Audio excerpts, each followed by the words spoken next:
거룩한 주일 예배 가운데 나오신 성도 여러분들을 주님의 이름으로 축복합니다. 예일교회는 주님의 사랑이 묻어나는 성령 충만한 교회입니다. 우리 성도 간에 인사 나누겠습니다. 목자를 잘 따라갑시다 라고 인사하겠습니다. 목자를 잘 따라갑시다. 네, 목자를 잘 따라갑시다. 네. 오늘은 참 목자상이라는 제목으로 은혜를 나누겠습니다. 에스겔은 제사장 부시의 아들로 태어났습니다. 바벨론 왕 느부갓네살이 예루살렘을 2차적으로 침공했을 때 당시 왕과 방백들 그리고 많은 백성들과 함께 바벨론 포로로 끌려간 사람입니다. 그리고 포로 기간 중 에스겔은 그발 강가에 있는 데라빌에 거주하면서 거기에서부터 여호와로부터 이제 선지자의 소명을 받게 됩니다. 이제 남유다가 멸망하기 약 9년 정도를 남겨두고 이제 선지자로 부름을 받게 되었던 것입니다. 그가 예언 활동할 때 초기에는 대체로 회개를 많이 촉구했습니다. 왜냐하면 아직 나라가 멸망하지 않았기 때문에 나라가 기울어 가는 것을 보면서 그는 이제 하나님 앞에 이방의 나라에 있었지만 예루살렘을 향해서 회개할 때 돌이킬 때 기회가 있음을 간절히 호소하였던 것입니다. 자신이 이미 포로의 신분으로 끌려와 있기에 그는 누구보다도 더욱더 간절한 마음으로 이스라엘 백성들에게 회개하기를 원했던 것입니다. 하나님의 심정을 가지고 지금 우리가 망하기 일보 직전이다. 그렇기 때문에 지금은 회개해야 돼. 이렇게 나는 지금 포로로 끌려와 있지만 남은 너희들은 제발 하나님 앞에 두 손 들고 회개를 할 것을 촉구하였던 것입니다. 그러면 하나님께서 우리를 돌이켜 주실 것이다. 그는 수없이 외쳤습니다. 그러나 여러분 어떻게 되었습니까? 결국 아무리 선지자들이 외쳤지만 이스라엘 백성들은 회개할 수가 없었고 회개하지도 못했고 여호와의 말씀을 듣지 않았습니다. 그로 인해서 이제는 나라가 완전히 멸망을 당했습니다. 이제 에스겔 선지자는 나라가 멸망당한 이후에 이방 땅 바벨론에 살면서 그는 오랫동안 하나님 앞에서 그는 침묵의 기간을 가지게 되었습니다. 왜냐하면 하나님께서 말씀을 주셔야 선포할 수가 있는 것입니다. 그는 외치다가 하나님께서 침묵하실 때 그도 하나님에 따라서 하나님께서 말씀하지 아니하시면 말할 수가 없었던 것입니다. 여러분 하나님께서 계속해서 말씀하시다가 듣지 않기에 침묵으로 들어가셨던 것입니다. 여러분 우리가 계속해서 부모가 우리를 훈계하다가 그냥 내버려둘 때가 오히려 더 무섭다는 사실입니다. 우리가 세상에서 악한 짓을 많이 하는데도 나는 아무런 징계를 받지 않아. 하나님은 나를 도와주시나 보다. 이렇게 우리는 착각할 수가 있는데 하나님께서는 마지막으로 침묵하시면서 우리를 바라보신다는 사실을 우리는 기억해야 할 것입니다.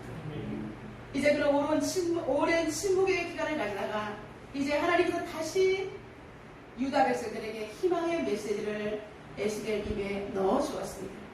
오늘 이 하반부에 되는 이 말씀이 바로 오늘 우리가 다루고 있는 은혜 받고 있는 그 말씀인 줄로 믿습니다.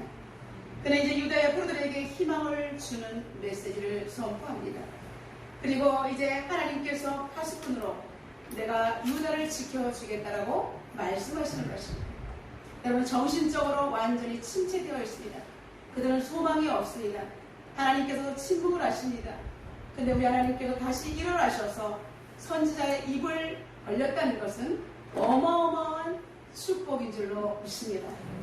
여러분 지금 하나님께서는 위기에 처한 대한민국을 위해서 마지막으로 우리에게 말씀하고 계시기 때문에 우리는 불행한 가운데도 힘든 가운데도 소망 가운데 이 시간을 보내고 있는 줄로 믿습니다. 에스겔과 같은 시대에 활동하는 선지자가 또 있습니다. 여러분 누구일까요? 에레미야 선지자입니다. 그는 에스겔보다 30년 전에 먼저 계속해서 예루살렘에서 활동을 하면서 나라가 지금 멸망하기 직권이니까 계속해서 나라가 멸망하지 않도록 회개할 것을 촉구했던 것입니다. 에레미야 선지자가 만약에 많이 활동하던 시기에 에스겔은 더 젊은 사람으로서 그가 외치는 소리를 들으면서 자라났던 것입니다. 그러나 하나님께서 그를 쓰실 때는 포로 이후에 끌려가 때문에 바벨론에서 부름을 받게 되었던 것입니다. 여러분, 그가 에레미야 선지자의 그런 예언을 들을 때 그 에스겔의 마음도 불타올랐을 것입니다. 하나님께서는 어느 선지자가 외칠 때 나도 거기서 마음을 같이 하는 그 사람을 들어쓰시는 줄로 믿습니다. 여러분, 지금 많은 사람들이 침묵한다 할지라도 여러분의 마음은 하나님을 향해서 열려있고 하나님께서 지금 말씀하신 것을 귀담아 들을 수 있는 에스겔과 같은 마음을 가지시기를 주님의 이름으로 축원합니다. 에레미야는 늘 깊은 탄식에 권고를 하면서 눈물을 많이 흘렸기 때문에 그를 우리는 눈물의 선지자라고 말합니다.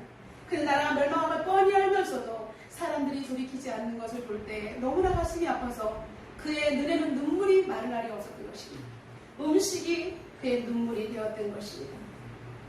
여러분, 유다의 죄를 질책하고 다시 그들을 위로하며 감싸는 사람이 있으니 바로 그 사람은 에스겔입니다. 에레미야는 눈물을 흘리면서 기도했다면 에스겔은 때로는 눈물을 흘리고 때로는 감싸며, 그래서 여러분 질책도 하는 외유 내강의 소유자이기도 한 것입니다. 여러분, 우리가 힘들고 어려울 때 그냥 무조건 침묵해서는 안 되는 것입니다. 하나님께서 말하라 할 때는 우리는 과감하게 욕을 먹어도 전면에 나서서 우리는 외쳐야 하는 것입니다. 하나님께서 말할 때가 우리는 말하라고 하실 때 우리는 말을 해야 하고, 하나님께서 침묵하라 할 때 침묵을 해야 하는 그런 깊은 영성을 가지기를 주님의 이름으로 축원합니다. 이제 에스겔 선지자는 이스라엘 백성들이 이렇게 나라를 잃고 바벨론 포로로 끌려가는 비참한 신세가 된 것은 목자이신 하나님을 잃어버린 결과라는 사실을 이야기합니다. 너희들이 이렇게 멸망한 것은 참 목자이신 하나님을 잃어버린 것이야. 여러분, 우리가 지금 나에게 어려움을 겪고 있다 이럴 때 우리가 지금 이 원인을 정확하게 파악을 해야 되는 것입니다. 원인을 알아야 결과를 우리가 분석하여서 다시는 이런 일을 겪지 않도록 우리는 다시 일어나야 되는 것입니다. 근데 원인 분석도 하지도 못하고 뭐가 무엇인지도 알지 못하고 그저 앉아서 바보같이 울고 있는 것, 감성적인 사람은 하나님의 합당한 사람이 아닙니다. 우리가 때로는 가슴을 찢으며 울 때가 있지만 그냥 인간적인 감정으로 우는 것이 아니라, 자기 연민에 빠져서 우는 것이 아니라 하나님께서 어떻게 하실지를 바라보면서 하나님 지금 현실은 이렇습니다. 불쌍히 여겨 주옵소서. 하나님 뜻이 있는데 우리가 따라가지 못합니다. 하나님 용서하시고 새 힘을 주시옵소서. 일으키시는 용서를 주시옵소서. 이렇게 우리는 하나님 앞에 뜻을 구해야 하는 것입니다. 그래서 오늘 에스겔 선지자는 이제는 하나님께서 너희들이 하나님을 잃어버렸기 때문에 지금의 이런 비참한 포로가 되었다. 그런데 이제 하나님께서 목자로 다시 일어서시겠다라고 말씀하는 것입니다. 여러분, 이것처럼 희망의 소식은 없습니다.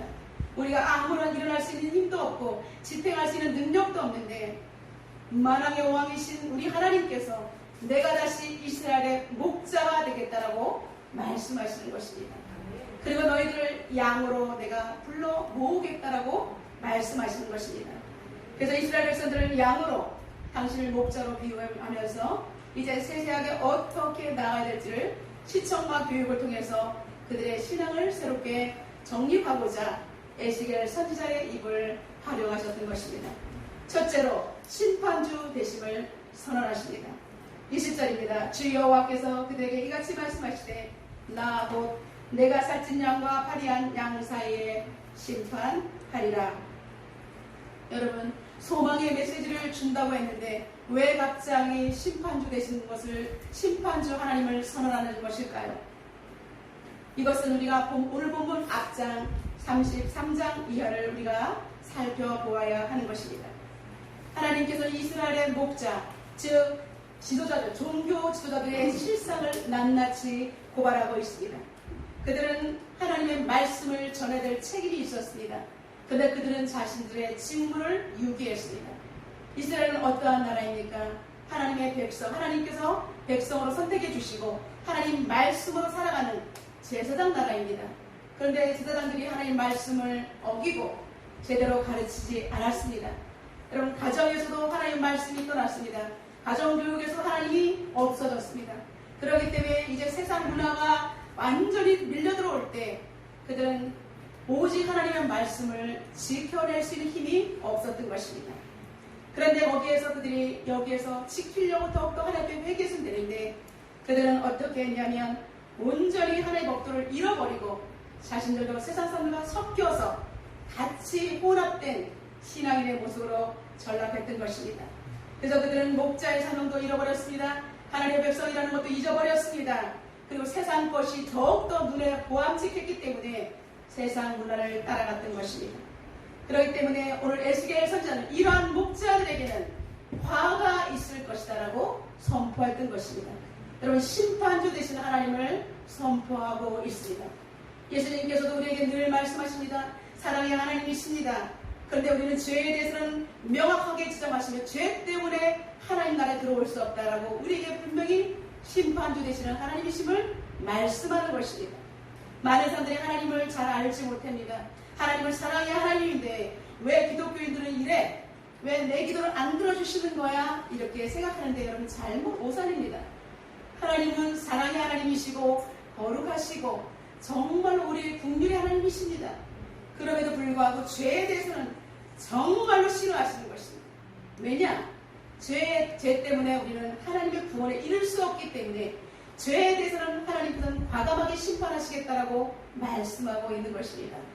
그렇기 때문에 이스라엘 백성들을 사랑할 때 우리 하나님께서 먼저 너희들의 실상이 이렇게 됐다라고 우리의 정말 흔들린 정체성을 우리 만져주신 다음에 심판주다, 나는 심판주다라고 말씀하고 있습니다.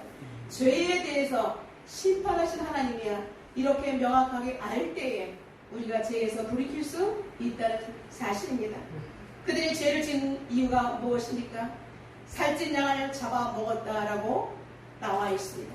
그들은 살찐 양을 잡아먹고 그리고 양을 잡아서 기름까지 빼먹었던 것입니다. 양의 고열을 빨아먹었던 것입니다. 여러분 목자가 양을 잘 정말로 보다듬어주면서 건강하게 신선한 꿀과 그리고 물을 먹여야 하는데 그냥 자신의 수하에 있다고 해서 양을 그냥 함부로 통치하면서 그리고 제대로 보살펴주지 않고 양을 잡아먹고 기름까지 빼먹는 그러한 악행을 저질렀다는 것입니다. 그리고 두 번째는 연약한 양떼를 강하게 훈련하지 않았고 상한 자를 싸매주지도 않았다라고 말하고 있습니다. 그리고 쫓기는 자를 돌아오게 하지도 않았습니다. 여러분 주님께서는 어떻게 하셨습니까? 양이 길을 잃으면 끝까지 찾아다니시고 어깨에 메고 와서 99마리 양들이 있는 가운데 한 마리 양을 여기 어깨에 메고 와서 잔치를 벌이시는 분이 바로 예수님이십니다. 그런데 이스라엘 목자들은 그들은 나라의 모든 지도자들은 백성들이 어떻게 살거나 말거나 상관없이 기득권에 붙어서 자신들의 이익만을 취했기 때문에 양들을 살찐 양을 잡아먹은 것이고 그의 백성들의 피를 빨아먹었던 것입니다. 그리고 잃어버린 자를 찾아오지도 않고 오히려 양들에게 포악으로 다스렸다라고 말하고 있습니다. 목자가 양을 돌보는 일에 최선을 다하지 못하고 제아가 타협했던 것입니다. 여러분 이러한 결과로 양떼는 어떻게 됐을까요? 흩어지게 되었다는 것입니다. 여러분 목자가 그 양을 돌보지 않으면 흩어질 수밖에 없는 것입니다. 이리와 늑대한 채 잡혀먹을 수밖에 없는 것입니다. 여러분에게 소중한 가정인데 엄마 아빠가 자녀를 돌보지 않으면 여러분 미성년자 자녀들은 어떻게 될까요? 자녀들은 부모의 돌봄 속에서 사랑을 먹으면서 자라나야 되고 부모의 훈계 속에서 어른으로 잘 자라갈 수 있는 그런 부모의 역할이 있는 것입니다. 근데 목자가 그 역할을 감당하지 못할 때 자녀들은 고통 속에 빠지게 되고 잘 성장하지 못하고 어른이 되어서도 정말로 영향력을 행사하기가 쉽지 않다는 것입니다. 여러분 이렇게 해서 이제 양떼가 흩어지게 된 것은 절대적으로 목자의 책임이라는 것입니다. 양떼들은 산과 높은 꼭대기, 비탈진 구렁텅이에 빠져서 때로는 죽어가기도 했고 유리방황하면서 그들은 뼈싹 말라서 완전히 기름맞은 강아지처럼 양들의 정말 모습은 비참하게 이를 데가 없었던 것입니다. 그래서 양떼가 온 주변에 흩어졌으나 찾는 자가 없었다라고 주님께서는 의로운 분노를 터뜨리고 계신 줄로 믿습니다. 에스겔 선지자는 하나님의 마음에서 우러나오는 소리로 선포합니다. 이렇게 양들이 노략거리가 되고 들짐승들의 밥이 된 것은 목자가 없기 때문이라고 이제 에스겔 선지자도 하나님의 마음으로 탄식을 했던 것입니다. 이제 하나님께서 친히 심판자가 되셔서 살찐 양과 그리고 파리한 양 사이에서 심판하시겠다라고 당신의 의지를 강하게 피력하고 있는 것입니다. 그리고 또한 양과 양 사이 그리고 순양과 순염소 사이에서 심판하시겠다라고 말씀하고 있습니다. 여러분, 여기서 양과 양 사이, 순양과 순염소 사이에서 심판하시겠다는 것은 목자만 문제가 있다는 것이 아닙니다. 양들 사이에서도 악의 다툼이 있다는 것입니다.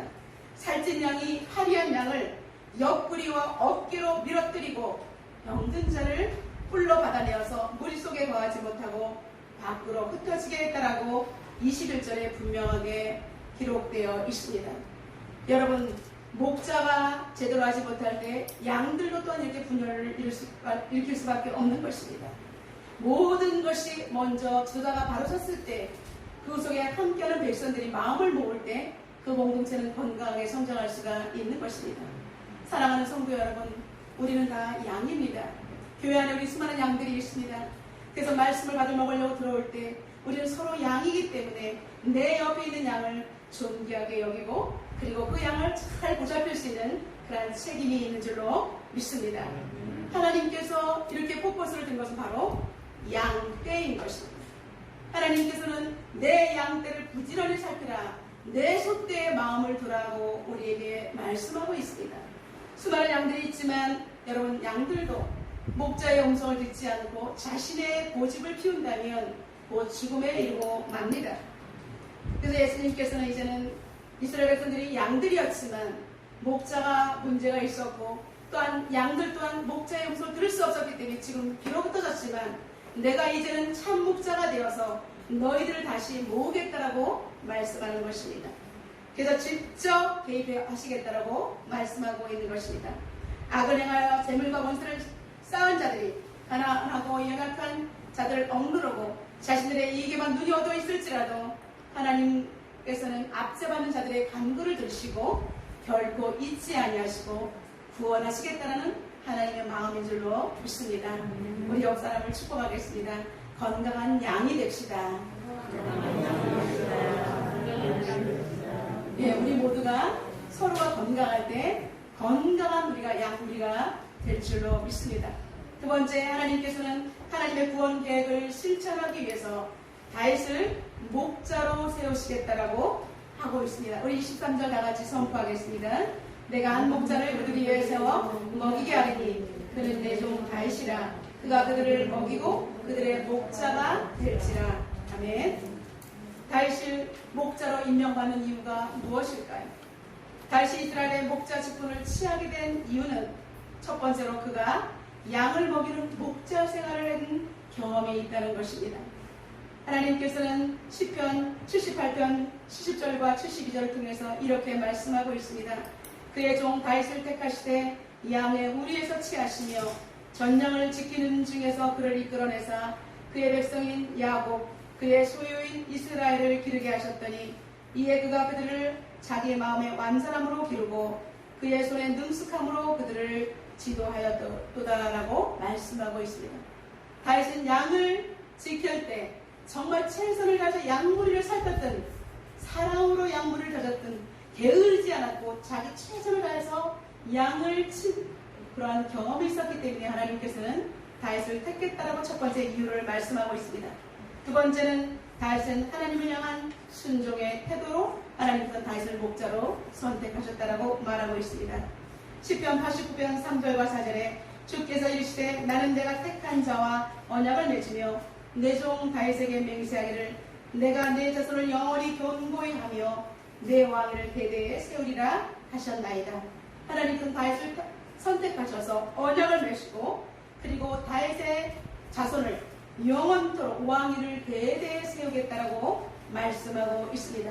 하나님 앞에 겸손하게 순종하며 삶을 살 때 다윗을 왕권을 허락해 주시겠다라고 다윗을 택한 이유를 두 번째로 이야기하고 있습니다. 세 번째, 다윗이 목자가 된 것은 하나님의 선택과 기름 부심 때문이라고 말하고 있습니다. 내가 붙드는 나의 종 내 마음에 기뻐하는 자 곧 내가 택한 사람을 보라.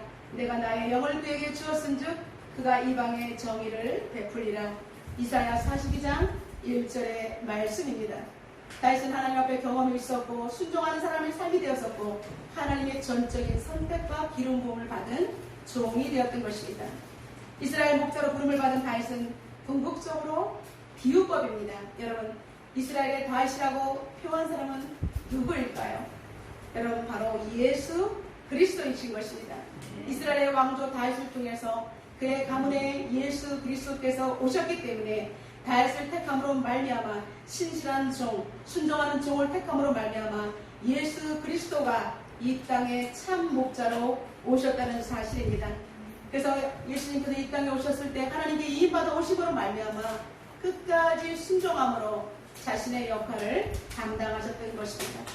여러분, 다윗하면 떠오르는 단어가 무엇입니까? 하나님의 신실한 종의 표본인 것입니다. 그렇다면 이제 이스라엘의 진정한 왕이신 예수 그리스도는 참 목자상의 표본인 줄로 믿습니다. 그래서 하나님께서는 다윗의 예를 들어서 주시고 이제는 예수 그리스도를 통해서 온 우리 이스라엘 백성들뿐 아니라 온 세계 열방 모든 사람들을 양떼로 모으시는 참 목자이신 예수 그리스도를 말씀하고 있습니다. 이 예수님께서는 이제는 예전에도 나쁜 목자들과 같지 않다라고 말하고 있습니다. 그래서 이제 다윗이 그렇게 하나님 말씀에 순종한 것처럼 헐벗고 이제 찢긴 자들에게 희망의 소식을 다윗은 주었던 것입니다. 여러분, 다윗이 쫓겨가는 가운데도 그에게 수많은 사람들이 몰려든 거 아시죠? 원통한 자, 빚진 자, 각종 병든 자들. 여러분, 이것을 우리는 아들 낳는 공동체라고 합니다. 여러분, 사울왕이 분명히 있었음에도 불구하고 그들은 사울을 쫓아가지 않냐고 다윗을 쫓아왔던 것입니다. 다윗은 하나님 앞에 순종함으로 하나님의 말씀을 붙들고 나가는 하나님의 종이었기 때문에 가슴이 찢겨있는 자, 세상에 빚져서 오갈 데 없는 사람들, 정말 괴로움과 고통을 이겨낼 수 없다는 사람들이 다윗에게 몰려들었던 것입니다. 여러분, 훗날에 다윗이 왕이 됐을 때 그 사람들은 모든 문제를 해결받았던 것입니다. 여러분, 우리도 오늘 세상에서 쭉 찢기고 고통당하고 괴롭고 이 세상에서 문제를 해결할 곳을 찾지 못한 우리는 참 목자이신 예수님 앞에 나올 때 모든 문제가 해결받을 줄로 믿습니다. 여러분, 지금 우리는 괴로움 가운데 살고 있습니다. 우리가 왜 이렇게 괴로울까요? 우리가 지금 세상의 문화가 너무나 우리한테 깊숙이 들어와 있기 때문에 우리는 괴로움의 강도가 크게 느껴지는 것입니다. 예수님이 내 안에서 살아 움직이시면 세상에서 그 어떤 어려움과 그리고 고통도 우리는 덜어낼 수가 있는 것입니다. 오늘 말씀을 통해서 우리는 정말 예수 그리스도께서 내 안에 온전히 영접됨으로 말미암아 아무리 힘들고 어려워도 주님이 주신 말씀을 붙들면서 이겨내시기를 주님의 이름으로 축원합니다. 세 번째로 우리 목자이신 예수 그리스도께서는 화평의 언약을 맺으시겠다라고 말씀하고 있습니다. 우리 25절 다같이 선포하겠습니다.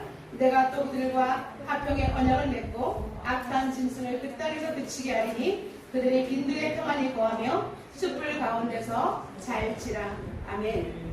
여러분, 이스라엘 백성들은 하나님과의 언약의 백성이었습니다. 하나님께서는 아브라함을 부르셨죠. 우상의 집안에서 아브라함을 부르셨어요. 그러면서 하늘의 별과 같이 바다의 모래같이 내 자손이 그렇게 많을 것이다라고 축복하셨습니다. 아브라함은 갈 바를 알지 못하고 하나님께서 갈 때 우리를 떠나갈 때 그는 떠나갔던 사람입니다. 여러분, 그리고 사도 바울도 그랬고 항상 하나님 말씀에 정말 귀를 기울이고 하나님 말씀을 최우선에 두는 사람은 하나님께서 이렇게 쓰시는 줄로 믿습니다. 이제 이스라엘 백성들이 지금 목자의 삶을 잃어버리고 그래서 하나님과 언약이 끊어졌을 때 그들은 찢기고 노략당하는 그런 노예의 신분으로 전락할 수밖에 없었던 것입니다. 근데 하나님께서 이제 언약이 끊어졌는데 내가 다시 너희들에게 평화의 언약을 세우겠다라고 말씀하고 있습니다. 하나님과의 언약을 지킬 수 있는 것은 죄와 태합하지 않을 때 그 언약을 지킬 수가 있으며 예수님을 온전히 목자로 받아들일 때 그 언약은 유효한 것입니다. 이스라엘 백성들과 언약이 끊어졌는데 우리 하나님께서는 그 언약이 희미해진 것을 내가 다시 세우겠다라고 하나님께서 말씀하시는 것입니다. 여러분, 이것은 우리가 늘 제가 강조하는 쌍무 언약입니다. 여러분, 우리가 계약할 때 부동산을 계약할 때도 조건이 맞아야 계약을 하면 사고 팔 수가 있습니다. 나는 만약에 여기 이 금액을 원하는데 상대방이 엉뚱한 금액을 원하면 이것은 계약이 성사될 수가 없습니다. 왜냐하면 누구나 손해볼 장사를 하지 않기 때문입니다. 그런데 손해보는 장사를 늘 우리에게 하시는 분 누구시냐면 하나님이십니다.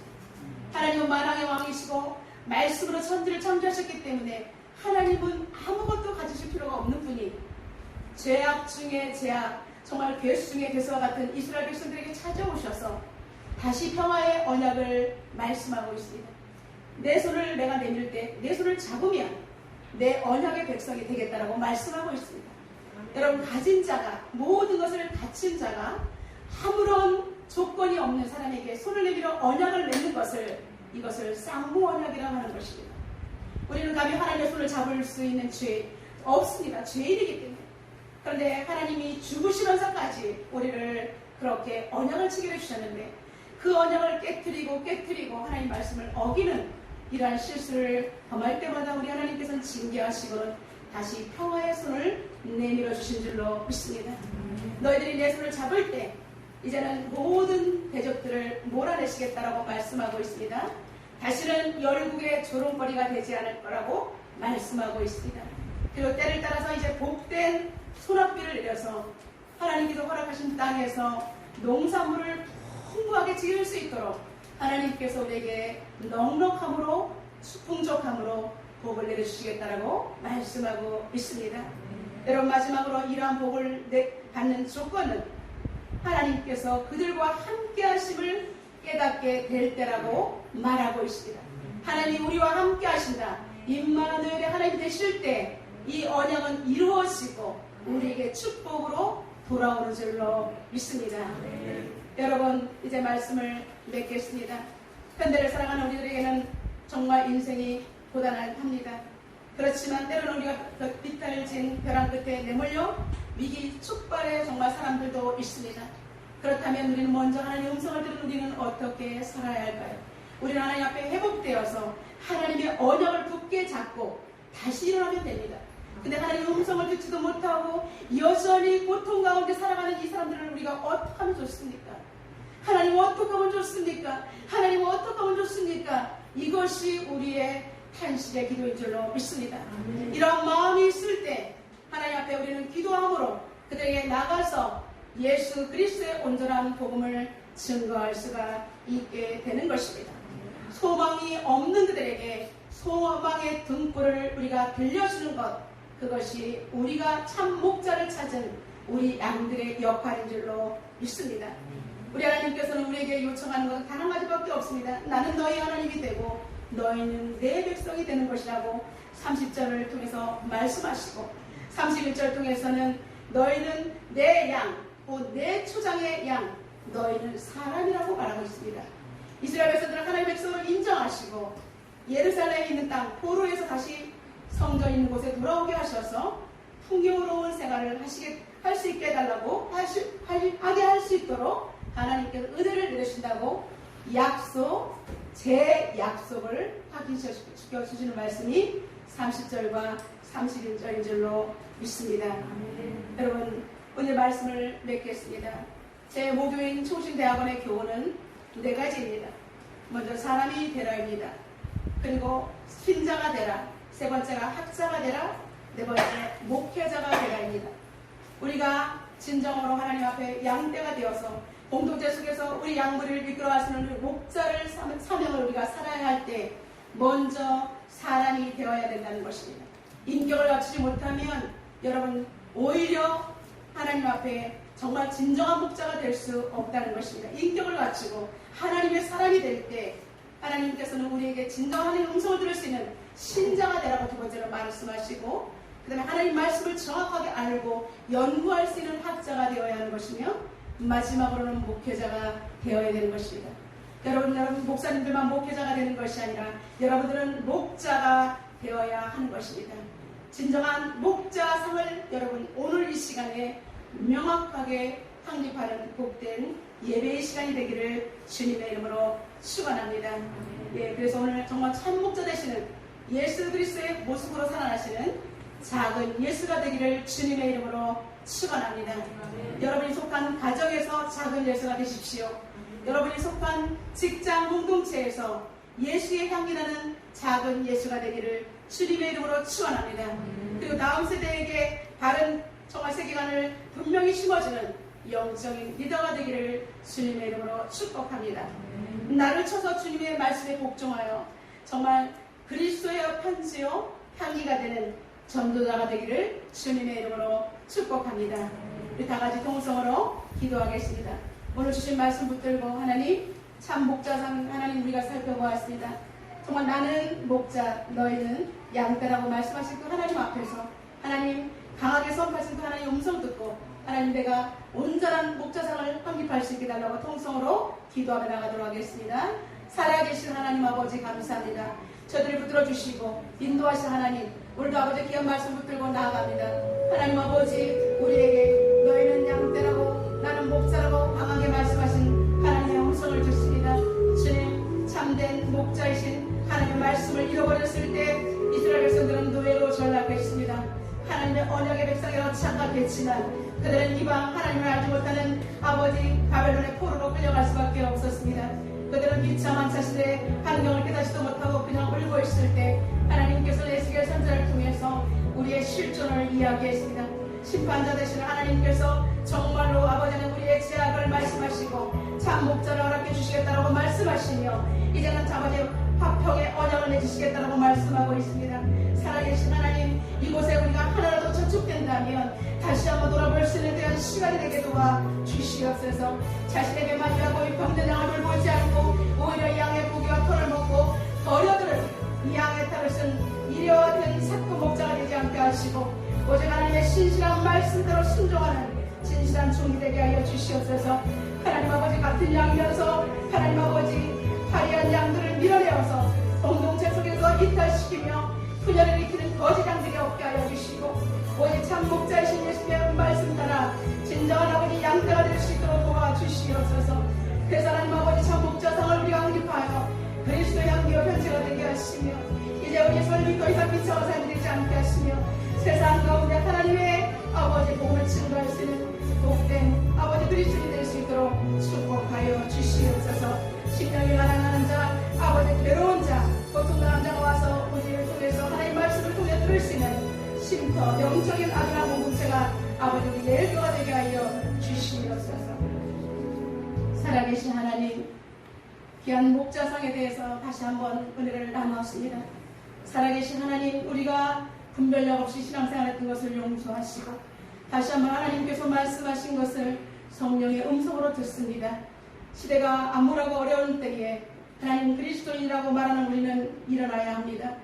목자의 음성을 듣고 건강한 양떼가 되어 세상 가운데 주님의 음성을 전혀 듣지 못하는 분별하지 못하는 방치된 양들에게 찾아가 주님의 양을 삼으며 복된 예수 그리스도의 생명의 복음을 전달할 수 있는 복음의 전달자가 되게 하여 주옵소서.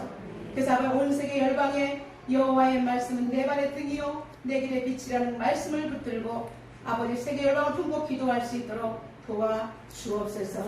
예수님의 거룩하신 이름으로 기도드리옵나이다.